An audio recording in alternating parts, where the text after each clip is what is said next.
I'm joined tonight by my fellow cohorts here on the Walking Dead TV podcast, gentlemen. Hey, this is Jordan. This is John. And this is Brad.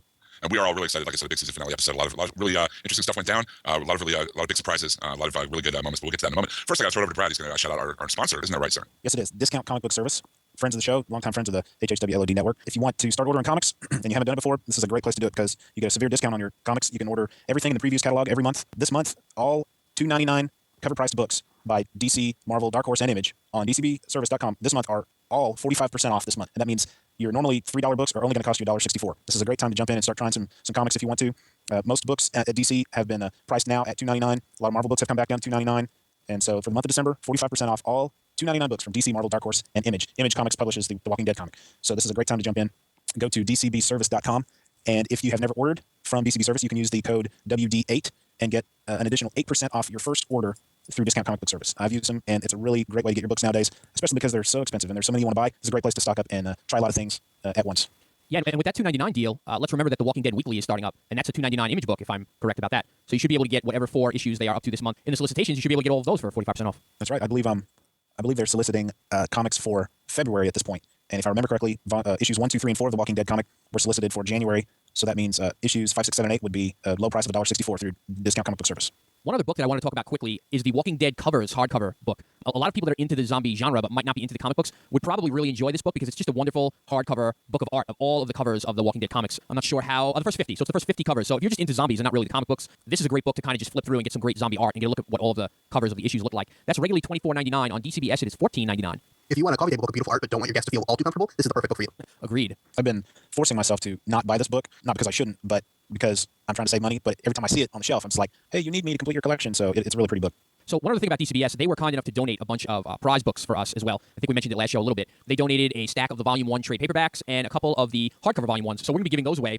Maybe one every show or maybe a couple on a different show. We're going to kind of string those out and be giving them away here and there. We gave our first one to Mr. Dan from San Antonio, who's been a longtime listener of Half Hour Wasted and the Legion of Dudes. He's also a Twitter follower, and he leaves emails and contributes and voicemails and stuff like that. Really good guy. So he had mentioned on Twitter that he hadn't started reading The Walking Dead. So we're just going to go ahead and send him the first trade giveaway. And for another trade giveaway, as a big surprise, I have compiled a list of people that are following and retweeting and contributing on Twitter and have also left an iTunes review. So I kind of did a little cross-check here, and I have a list of 13 people who fall into that category. They also mentioned that they haven't started reading the comics yet. So I'm going to ask Jordan, because he just woke up, to pick a number between 1 and 13. To be fair, I did not just wake up, but I will pick the number 3.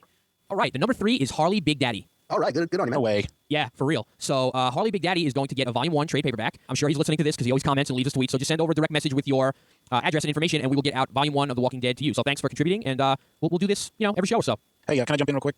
Please. Speaking of contests and giveaways and stuff, I wanted to bring up the trade paperback giveaway contest, the Twitter contest that I did last time. It was brought to my attention after I picked the winner of the contest, that Soda, Joe Jan's, his entry was not as original as I thought it was, but it still made me laugh. Turned out part of his answer came, and he freely admitted it, was lifted from the movie So I Married an Axe Murderer, the whole thing about the Pentaveret and Colonel Sanders and all that. But his original part was about reversing the order of 11 herbs and spices. So I had seen the movie once, was unaware that it came from that movie. It didn't strike me as familiar at all. So out of all of those, it still entertained me the most. So I don't feel bad at all about giving him those books. Again, I hope listeners understand that and aren't too angry about it, but I just needed to clear that up a little bit, get that out in the open. Very nice. Let me just explain a little bit of what's going on here. We have a super large amount of voicemails, emails, and tweets, and all kinds of feedback for the finale. So we figured instead of making this like a 2.5-hour show and being worried about the time as we talk about the episode, thinking about all the other stuff we have to get to, we're going to save that feedback for next show. We're going to do a part 2. So if you don't hear your voicemail or your email today, don't worry. We're going to do a part 2 for the finale. We're going to do all the feedback then. We're going to try to concentrate on the show itself tonight. We do have a couple things we need to get to before that, like some iTunes reviews. Jim, do you have those? I do indeed. We got a lot of really good feedback from iTunes. I'd like to shout out some of our reviewers. Adam Ansel says this podcast is so entertaining it would cause a zombie to stop eating brains. Thank you very much. High praise indeed. We also got a great podcast from Suburban Hood. Tyler Crone says another hit from HHWLOD.com. I love this show and recommend it to all my friends that watch the show, especially ones that don't read the book. Thanks a lot, Tyler. We try to keep it spoiler free here for sure. My new favorite podcast is Jimmy Tucker. Since just before The Walking Dead began on AMC, I've begun listening to this podcast, and it is great. You guys are very knowledgeable about the comics, the show, and the genre. I appreciate the interviews and the contests. Choose this one. You'll be choosing wisely. Jimmy and Georgia, thanks a lot. I also want to shout out John Troush. I think that's how you pronounce that. Mick J. BD50. Also, some nice things to say. Ed H. Rez has an idea for a possible season 2 topic. Awesome podcast is Elijah's iPod. Detailed and spoiler free. Says two times night. We also got some really great comments from Night Creature. Jamie West says awesome podcast and an awesome TV show. Keep up the great work, guys. So thanks so much for all the feedback we're getting on iTunes. I really appreciate it. It's a good way for us to know what you guys are taking, what you guys are, what direction you'd like to see the show take. Great podcast says WBias86. A great companion for the show and comics by Loithan. Aaron Newworth chimed in with an informative look at a great show. And Aquaboy1976 says this podcast focuses mainly on the Walking Dead TV show. Does not get into the comics too much. They're very good at keeping comic book spoilers from the TV show. So thanks a lot for your iTunes reviews. We really appreciate them. If you have a second to drop by iTunes and tell us what you think, please do. We always appreciate the feedback. Thanks for the shout outs. Yeah, that's awesome. That's a ton of new reviews. And we're all not exactly sure how iTunes works, but we're pretty sure the reviews have a lot to do with getting on the front or the top of pages. So thanks, we appreciate it. And speaking of Jimmy in Georgia, he also had left a voicemail that we weren't able to get to last week. So we're going to run that one quick before we get into this week's show. Hey guys, this is the Mr. Walking Dead TV podcast. This is Jimmy in Georgia. Just I want to share a few quick thoughts about the episode Wildfire. And I'm sure you've gotten this from tons of people. Totally got the Lost vibe there in the last part of the episode where they got the CDC. Kind of reminded me of a cross between Kelvin and Desmond in Lost. And yeah, that was cool. And even had a little day opening with the Shaft of Light, kind of similar in the Lost fashion as well. Thought that was awesome. Good episode. Definitely see some variations from what I read. Like I said before, I read the first trade. I definitely see some differences there, which I like. So I can't wait to hear what you guys have to say about the episode. All right, see you. Bye. Yeah, this is thanks to Jimmy for leaving that as well. It's almost like two completely different works right now. I mean, we're gonna get into this episode shortly, but the variations are unbelievable to me at this point. Yeah, I like the surprises for sure. I think if it were like a note for note, panel for panel recreation, that would be great. But then, I mean, we would know everything that was coming down the pike, and they're throwing us a lot of surprises and curveballs along the way here, which keeps me more interested, to be honest. And speaking of being interested, I guess a lot of people were interested in this finale episode according to the ratings. Isn't that right, Jordan? Yeah, well, I mean, the show's been a ratings powerhouse, let's just put it that way. But lately, since the beginning, it was the highest rated cable premiere this year. It was one of the most watched programs that week. It's the highest rated episode, highest rated show on AMC ever. And last week they had their highest ratings. They beat the premiere. They had a great week. They had the Entertainment Weekly cover. They replayed a whole bunch of episodes. And so we kind of, I don't want to speak for everybody, but I kind of thought that might be the high point of the ratings. It was great, but didn't think we topped that. Well, this week they went up another 9% to over 6 million viewers in the first showing of the episode last night alone. So give it up for The Walking Dead, guys. That's incredible. Now, how do you guys feel about the length of the season? I know we all know it's too short, but do you think that this is a momentum killer at this point? Do you think it grabbed everybody at the height now and everybody's going to be really psyched for next year? Or do you think it was cut off a little short and they could have even, built on it further and they might lose interest at this point? I'm going to go with the latter, unfortunately, because a year is a long time, or maybe at this point it's 10 and a half months. It's a long time for somebody to continue to be excited about something. I think, this episode ended in a way that kind of, closed. It was like the end of a chapter, and I'm looking forward to seeing what the next chapter is going to be. It's not, we didn't get a cliffhanger ending on this, and, that was probably by design, just in case the second season wasn't picked up, but it sure is going to take a long time for next October to get here. And, the average attention span of the human being nowadays on the internet is, 3.5 minutes? So, I'm sorry, were you saying something? Boom. I thought about making that joke, and then I thought, no.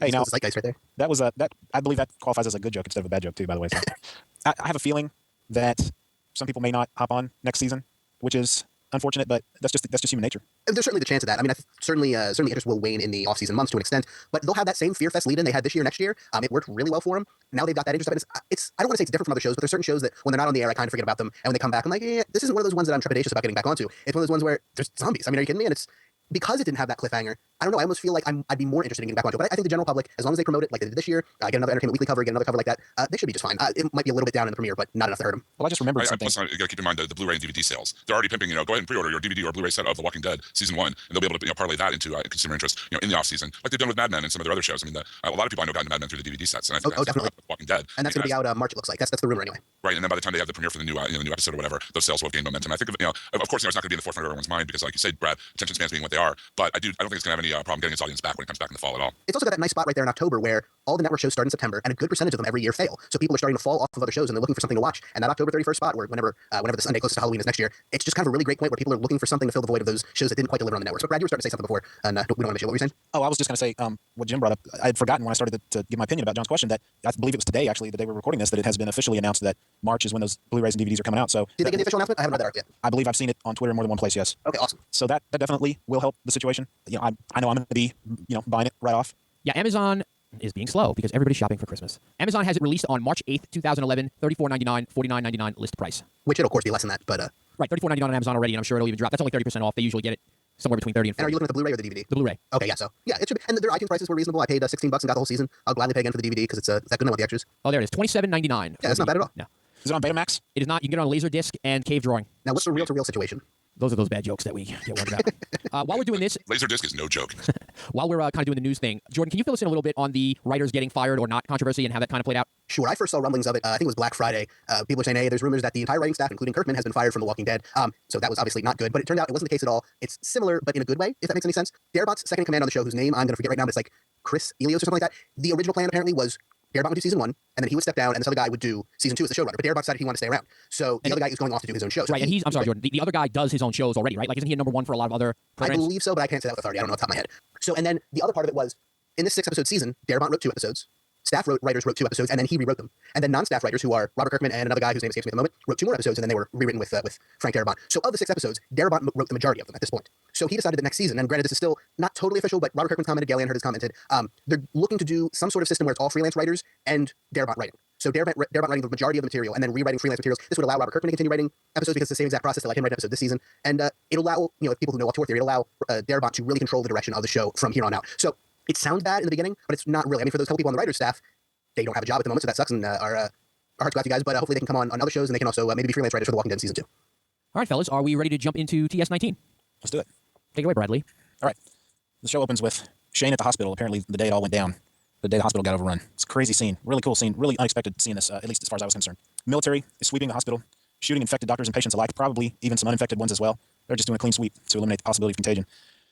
Zombies are still streaming into the hallway, overrunning the military while Shane is trying to get Rick out of the hospital bed that he's in, and apparently onto another hospital bed that he has pulled up outside the door to Rick's room. And we'll get back to that in a minute. I thought that was kind of odd, but like I said, we'll get to that. He sees that Rick is still hooked up to a bunch of machines, and he hesitates. He doesn't know what to do. He even asks Rick, "What do I do?" Shane hears the door start to open, and he quickly ducks down behind the bed before a soldier comes in to sweep the room. It's a really cool shot, cool POV shot from the soldier, like he's looking through, some eyepieces or something in his goggles. The soldier leaves, and Shane says to Rick, "Buddy, if you're going to wake up, I need you to do it now. I need you to show me a sign." He obviously is frustrated. He doesn't know what to do. A big explosion hits, knocks out the power in the hospital, and all the machines that Rick is hooked up to go dark. So at this point, Shane starts to panic a little bit. He listens for a heartbeat. He doesn't hear anything. He puts his ear to Rick's chest. He hears none. Looks to me like he said kind of a quick goodbye, maybe just inside his head, not verbalized it, but just paid his respects, put his hand on Rick's head. Then he heads out into the hallway, and walkers are coming down the hall. Down one end, the walkers are coming. On the other end of the hallway, it looks like the military is still doing some sweeping. Apparently, the walkers smell pretty badly because Shane immediately pulls a rag from somewhere and puts it up to his face to try to help block the smell. See, I just want to jump in 1 second, Brad. Yeah, please do. I thought, and this is all, there's no indication either way, I don't think. I thought, he didn't know how you could get infected, and he was trying to, not breathe in the air. That's It could have just been the smell. That's one way to look at it, but I thought he kind of grimaced and wrinkled his nose like he smelled something foul. Sure. But that's a very valid way of looking at it. And going back to what you were saying before, those the military were definitely mowing down civilians and walkers alike, and they made a point of showing that. Yeah, So, they would mow them with a machine gun, and then once they were down, they would pop them in the head with a pistol. Yeah, that's why I was kind of, and this is a tiny little nitpick, my first reaction was, why wouldn't he shoot Rick? Possibly infected person in the hospital. Seems like he was shooting everybody. I mean, I got over it quickly, but it was just kind of something that ran through my head when it happened. Well, here's my thing. I mean, I understand why it's certainly very important for them to have the scene of him. They're building him up as a hero and giving him another side to play before they go and break down that again later on in the episode. But Rick is alive on the hospital bed, and we know he's alive because he's got all these hospital machines hooked up to him, heart monitors, and they're all beeping. One explosion happens and the power goes out, and suddenly Shane believes he's dead because he can't hear a heartbeat. Did he think Rick was rocked to death by the subtle explosion? No, he was wondering if the machines were perhaps keeping him alive. And now that the machines are powered down, is he actually alive anymore? And he, later on, he mentions to Lori, maybe I couldn't hear because there was gunfire and whatnot, but he didn't hear. He tried, and that was my immediate thought was now that the power's out, he's wondering if basically it's like they just pulled a life support on Rick. But I also have another nitpick since we're talking about nitpicks. Let me just finish this real quick though, and this leads right into my nitpick. So Shane puts the rag on his face. He pulls the bed over in front of Rick's door, the door to Rick's room, and then he hightails it out of there. But my nitpick was, why was he pulling a new bed over there to pick Rick up off of the one he was already on and put him on bed number 2? Why can't you just roll bed number 1 out the door? Was bed number 1 a movable gurney, or was it attached to the wall in some way? Well, most beds in hospitals nowadays are rollable beds. I'm just trying to remember back because I can picture it with tables attached to it and there's machines attached to it. I don't know, maybe just thought the other one would be more maneuverable or something. Maybe so. Like you guys, it was just a small nitpick. And then we cut to our open. So I thought the scene was interesting because we see that Shane tried to save Rick, and he just ran out of time. Yeah, this is like you said, just to break him down again later. But this really was the moment where you're going, see, he really was sincere. He really tried to get Rick out of there, and he just couldn't do it. And it's good that they're painting the character with more shades than just, wow, this guy's a jerk from the whole rest of the show. Giving him something else to play. I mean, Shane actually had a lot of emotions to pull off this episode. I thought he did a pretty good job. But yeah, it was good to see him in that light, especially with the scene that came later on. But let's not get ahead of ourselves. During the broadcast last night, I was monitoring the Twitter feed, and I can't remember who it was, but somebody said something about, oh, see, Shane does have a heart, or something like that. And then later on in the episode, they were like, oh, Shane's back to being a jerk again. It was pretty funny. So the open ends, and then we go back to the shot of Rick and the other survivors standing outside the CDC bathed in the bright white light. This is the way the previous episode ended. The doors open. They go inside carefully, guns at the ready. If you listen carefully, you can hear Dale say, close those doors, watch for walkers. Dr. Jenner appears, armed, and asks if anyone is infected. Rick says, just one of us, but he's not with us anymore. Jenner says, what do you want? Rick says, we want a chance. Jenner thinks about it and says, the price of admission is a blood test. Rick agrees, and they are allowed inside. Then they make it to a doorway, and Jenner speaks to some unseen person named Vi and asks her to seal the main entrance and kill the power up here. They hop in an elevator and go down to the lower levels of the CDC to the main room, and he says, welcome to Zone 5. And then we find out that Jenner is actually the only human being left, and that Vi is not a human, but a computer program. A little too sci-fi for my taste. Think so? Very, very Andromeda strain. I know we talked about this once before, but this sequence especially. You know what it is? I mean, it's set in current times. Does something like that exist in the CDC? I'm guessing no. Yeah, I mean, that's my question, because everything else there, the whole, it just, blows up, or blows up might not be the exact correct terminology, but all that kind of stuff is true from what I read even before the episode aired. So if that much is true, maybe they have a computer you can talk to? John, you're talking about a show that has zombies in it. I know, but the it's so good because it's real people dealing with this crazy situation. It seems to be set in our world. Even though there's zombies walking around, there's zombies that have entered our world, and now we have a talking computer with crazy AI. Again, nitpick, it just didn't seem like it fit. It's kind of like a gritty, down-to-earth type of show, and now they're doing a little bit of sci-fi. I don't know. I got 2 words for you. Suck it. Iron Man 2. That's not set in our world. That's set in a superhero world. Also 3 words. That was one of those bad jokes. I would make the comment that at least, yes, it was a computer that talks, but I don't think it did anything that an Xbox Connect couldn't do. Well, and later on when Jenner says, "Hey Vi, say hello to our guests and tell them the walls are orange," she says, "Hello guests, the walls are orange." So it's not like it's an artificial intelligence that's really smart. You know what I mean? Yeah. It's not Jarvis. Yes, and yes, exactly. All right, I'm over it. All right, good. So Jenner administers blood tests to everyone. Who's in the middle of doing so, and Andrea is getting one. She gets up and almost faints, and they say she hasn't eaten in several days. None of us has. And there's a look on Jenner's face like, really? I thought my situation was bad. Maybe I can help these people out. And we cut to, it was a cool transition too. Jenner's got that look on his face, and then all of a sudden you hear people laughing uncontrollably, and then it cuts to the dinner shot where everybody's having dinner and drinking wine and having a good time and laughing. I thought that was a neat transition how they overlapped. Jenner looks like he's about to pour some wine in Carl's glass, and Lori says, no, he's just a kid. And Rick says, what the hell? What difference is it going to make now? So she's like, all right. He tastes the wine. Obviously, he hates it. Everybody has a good laugh. Rick stands up to make a toast to Jenner. Shane decides to kill the moment by asking what has happened to the rest of the doctors at the CDC. And Jenner tells them that at first, when the outbreak happened, many doctors left to be with their families to spend what little time they had left. Then, when things got even worse, when the military cordon was overrun that was surrounding the place, the rest of the doctors that remained took the easy way out and committed suicide. He stayed, and Andrea asks why, and Jenner says he just kept working, trying to do some good. So at this point, the room is at a low point, and Glenn looks at Shane and calls him a buzzkill. I guess Shane was trying to undermine Rick's plan. Like it was Rick's plan to go to the CDC. Shane didn't want to. Rick won. And now they're all having this great time drinking wine, and Shane kind of wants to remind everybody that this was a dead end. Right. He even says, dude, this is why we're here. This was your plan. So, and, he starts asking Rick, says, dude, we don't need to do this now. Shane says, yeah, we did. This was your plan. This is why we came. So might as well just do it. Yeah, you could definitely tell there's some tension going on there. It was the first time we got to see everyone kind of let their guard down just for a minute, and then everyone had to put their guard right back up again. There was just that one moment where everybody was kind of eating and drinking, and finally, kind of just like the pressure was off. But then immediately Shane brought the pressure back on. And I think that's, kind of the way we as comic readers, that's the way we feel when we read this book. We've learned to not let our guard down reading this book because anything can happen at any time. So Jenner shows them to their air quotes, quotation fingers, quarters, and tells them to go easy on the hot water, basically, was what all this was. We get Glenn, really cool look on Glenn's face. Did he say hot water? So we get this cool montage of everybody enjoying themselves in the shower, some more than others, though, because Shane is standing in the shower, but he's still drinking his bottle of wine. And Andrea is just sitting on the ground, looking the worse for wear, looking totally out of it. She's obviously, still very upset about her sister. We get a nice moment between Dale and Andrea after everybody's done with their shower. Andrea's puking her guts up. Dale hears it, walks in, holds her hair, and he says, let it out, let it out. She says, everything's gone, Dale. We get a nice talk between the two of them. She's pretty much given up all hope. And Dale, you can tell at this point, Dale obviously cares about Andrea. This is one of the parts that I really felt that the 6-episode season hurt this end of the storyline. Just because, obviously, Andrea and Amy are sisters, so they're going to be close. I get that. We only really got that one scene in the boat to show, their bond before Amy went. And we never really got Dale's bond to Andrea and Amy. And they're kind of filling us in on the back end now. You know what I'm saying? Yeah, there's that one, was it last episode when Dale, Dale was comforting Andrea. Andrea was standing over Amy's body, and Dale came up and talked to her and said that Amy and Andrea were the only two people he let himself care about since everything went down. Right, yeah. So there's that conversation and this moment. And it served its purpose, but I really wish this was a full season and we got to see more of them in the camp together and the bond kind of grow. But I guess it's all good now because it's signed for a full season next year. So yeah, and like I said earlier, it obviously feels like this first season was designed to be self-contained, much like the first season of Land of the Lost was when they, that the last episode of Land of the Lost ended in a fashion that basically made that first season a loop. So just in case they couldn't have a season 2, it could stand on its own. Now, obviously, this isn't a loop, and I realize I'm pulling up, things that some of our listeners may not even know existed. But this really definitely felt like a 6-issue trade paperback, and it could be the end of the story. Okay, so Rick has been drinking also. He's carrying his bottle of wine. He goes and finds Jenner in the main control room. And obviously he's had a little bit too much to drink. He can't stand up. He wants to thank Jenner for helping. And he opens up a bit to Jenner, and he says, I haven't told any of my group, my wife and son, but I've always thought that we were all going to die and that we were out of time soon. It was just a matter of time. But I kept it in. I had to give him hope. I had to keep things going. I wasn't going to show that I was afraid. And Jenner says, and really kind of creepily, I thought, he looks at Rick and says, it's going to be okay. It's almost like Jenner knew something, but he couldn't tell Rick what it was. Come to find out later, Jenner did know something. But the way he said it was really kind of creepy, I thought. It didn't come off as creepy for me. More disingenuous, it's going to be okay.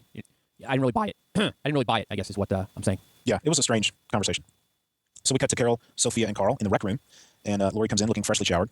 Carol leaves to put the kids to bed while Lori stays behind to check out the bookshelf, and Shane appears and scares the crap out of Lori. He's drunk. He's carrying a bottle of wine. His pants are way too high. Yeah, he's got his high pants on. His shirt's open so we can tell. I don't remember actually seeing his belly button. No, actually, if you guys want to go to Twitter, at WDTV Podcast, I took a screenshot of Shane, and his belly button is covered. So something is clearly wrong with him. That's really weird. A really weird situation with those pants. I'm not quite sure what to make of it. It's also a really weird use of your time, John. Listen, the Twitter folk loved it. I got lots of retweets on Shane's pants on that one. So Shane and Lori get into a discussion about Shane leaving Rick at the hospital. And Shane tells her about his experience, pretty much verbatim what we saw at the beginning of this episode. And says he had to leave Rick there because he had Lori and Carl to think about. This is when he tells Lori, I put my ear to his chest. I didn't hear any heartbeat. Maybe it was because the gunfire, it was too loud, whatever. But I had to get out of there because I had you guys to think about. I had to take care of you guys. And I would have traded places with Rick if I could have. He says, in fact, I'd trade places with Rick right now because I love you. And this is where it starts to get, he puts some advances on her. He tries to kiss her. She's like, no, you don't love me. You're drunk. Yeah, I do love you, blah, blah, blah. She ends up scratching the hell out of Shane's neck and face because he will not leave her alone. Finally, she just rips him a new one. And we should mention that it got to a sexual assault almost nature. Oh no, it got all the way to sexual Okay. assault. Yeah, I was gonna say the same thing. I was trying to be nice when I said advances, but yeah, that's exactly what it was. He was trying to cop a feel, basically. And we come back to Rick, who's stumbling down the hall. He finds his room that he's sharing with his family. Carl's asleep. He lays down. Basically, he doesn't lay down. He falls down into bed because he can't stand up. And he hears Lori crying. Her eyes are open, and she's crying. And he misinterprets what's going on, obviously. He says, we don't have to be afraid anymore. We're safe here. And obviously, that's not why she's crying. Some other crazy stuff has happened to her in the meantime.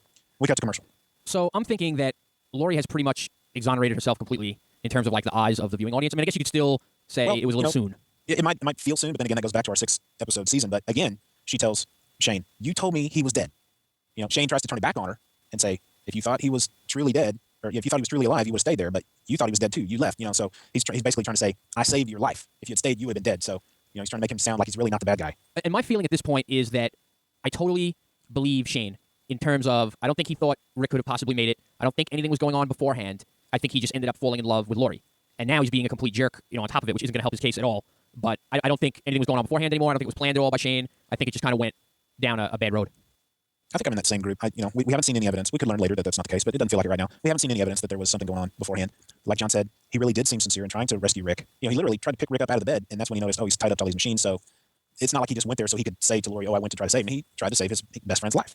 So we come back from commercial, and it's breakfast. It's morning. T-Dog is cooking up some instant eggs. I'm like T-Dog more and more every episode. When he was taking a shower, he was laughing to himself and just having a good time. T-Dog's really turned out to be a welcome addition to the cast of characters that we know from the comic. So I really like it. Everybody is hungover, especially Glenn. And Carl even says to his dad, "Are you hungover?" Mom said you would be. I thought that was kind of funny. Carl's having to grow up a little fast in this world. I think about my own kids, and John's got kids. Jim's just a brand new father. I think about having to have my kids in this world. I'm so glad this is just a TV show, just a TV show and not real life. Yeah, not to get too crazy with this or personal or everything, but it reminded me of my wife was pregnant with our first child right at 9/11. So it just kind of reminded me of the thoughts that I had, like what is going on here? Bringing a kid into this situation, and it definitely struck me as that a little bit as I watched this. Yeah. Shane wanders in, looking worse for wear, and T-Dog says, "Dude, what's up with your face?" He says, "Oh, I must have scratched it in my sleep." And Rick says, "I've never seen you do that before." And Shane says, "Yeah, it's pretty much unlike me, isn't it?" He's looking at Lori when he says that, so he knows he was a little drunk and out of place last night. And Lori gives him the look of disgust back. Yeah, he does. She does. We cut to the big control room down there in Zone 5, and this is where we're introduced to Test Subject 19. Jenner shows the group the computer playback readout of TS19's brain as the disease sets in and kills the test subject. And he goes on to explain that TS19 was bitten and infected and volunteered to be studied and recorded so they could try to learn something about this disease. And I thought it was cool when Jenner talks to Vi. He says, "Hey, Vi, I know I've kind of glossed over the whole metaphysical discussion they had of the brain and the existence of the person and the synapses and all that. That was a bit above my head and kind of out of left field for me. So if you guys want to talk about it, you're welcome to. But it just felt kind of strange and forced." So you agree with Daryl then in his line of, so you don't make sense ever? Yeah. I really kind of felt right alongside of Daryl with that. The only thing that was significant to me about it was that in the books, there's never been, to my knowledge, I forget a lot of stuff, so you guys will correct me. There's never been any scientific explanation at all for what's going on. That's correct. Well, there still isn't, technically. But they did hint at it a little bit with the 3 military people. I forget their names. It was like issue 60, around those parts.